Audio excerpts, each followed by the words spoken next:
കുറേ കൊല്ലത്തിന് ശേഷം ബസ്സെല്ലാം പിടിച്ചിട്ട് സിനിമക്ക് പോകാൻ നമ്മൾ ഇന്ന് രണ്ടാളും. എപ്പോഴും സ്കൂട്ടി എടുത്തിട്ടാണ് നമ്മൾ രണ്ടാളും സഞ്ചാരം. അപ്പോൾ ഇന്നൊരു വെറൈറ്റി ആക്കാമെന്ന് വിചാരിച്ചു. പിന്നെ KSRTC കയറിയിട്ട് ഞാൻ ഏകദേശം ഒരു കൊല്ലമാവാനായി.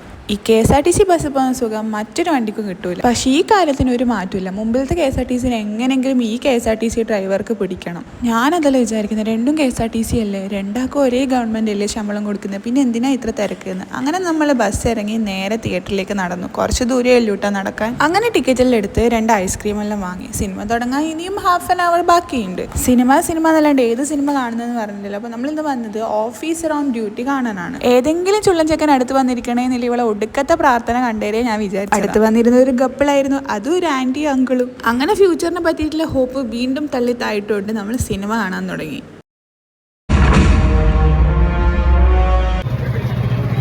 നമ്മൾ സിനിമ കണ്ടിറങ്ങി. ഇനി നിഖിലാട്ടം കൂട്ടാൻ വരണം. അങ്ങനെ ഒരു 15 മിനിറ്റിന് ശേഷം നിഖിലാട്ടം പിക്ക് ചെയ്യാൻ വന്നിട്ടുണ്ട്. ഇനി നമുക്ക് സിനിമയെ കുറിച്ച് സംസാരിക്കാം. നമ്മൾ സിനിമ കണ്ടു. സിനിമേൻ്റെ ഉള്ളിൽ നിന്നൊന്നും എടുക്കാൻ പറ്റിയില്ല. അടിപൊളി സിനിമ. എനിക്ക് ഇഷ്ടപ്പെട്ടിനോ? എല്ലാരും കണ്ടിട്ടുണ്ടാവും. ചിലപ്പോൾ നമ്മളായിരിക്കും ലാസ്റ്റ് കാണാൻ. എന്നാലും എനിക്ക് ഭയങ്കര ഇഷ്ടപ്പെട്ടു. പിന്നെ കുഞ്ചാക്കോ ബോബന്റെ അഭിനയം അടിപൊളി. വിശാഖം അടിപൊളി. വിശാഖൊന്നും ഇതുവരെ ചെയ്യാത്തൊരു ടൈപ്പ് സംഭവം അടിപൊളിയാണ്. പിന്നെ കുഞ്ചാക്കോ ബോബന്റെ മുഖത്ത് ഇങ്ങനെ എക്സ്പ്രഷൻസ് മിന്നി മായൊന്ന്. പിന്നെ മറ്റേ ഇവര് ഗ്യാങ് ആയിട്ട് വരുന്ന പിള്ളേർ അവരും അടിപൊളി.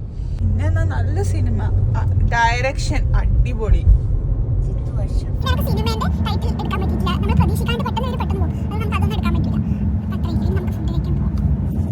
അങ്ങനെ നമ്മൾ സ്ഥിരം സ്പോട്ടിലേക്ക് ഷവായ മന്തി കഴിക്കാൻ വന്നു. ഇവർ രണ്ടുപേരും എന്നെ പോലെയല്ല, നല്ല സ്ലോ ഈറ്റേഴ്സാണ്. അതിൻ്റെ ഇടയിൽ ഭാവി കാര്യങ്ങളും ചർച്ച ചെയ്യാനാണ്. എനിക്ക് പിന്നെ ഫുഡ് കണ്ട ഫുഡ് മാത്രം മതി. അതുകൊണ്ട് തന്നെ ഇവരെ തള്ളലും കേട്ട് ഫുഡ് കഴിക്കാൻ നല്ല രസമാണ്. അപ്പം ശരിടാ, ബൈ.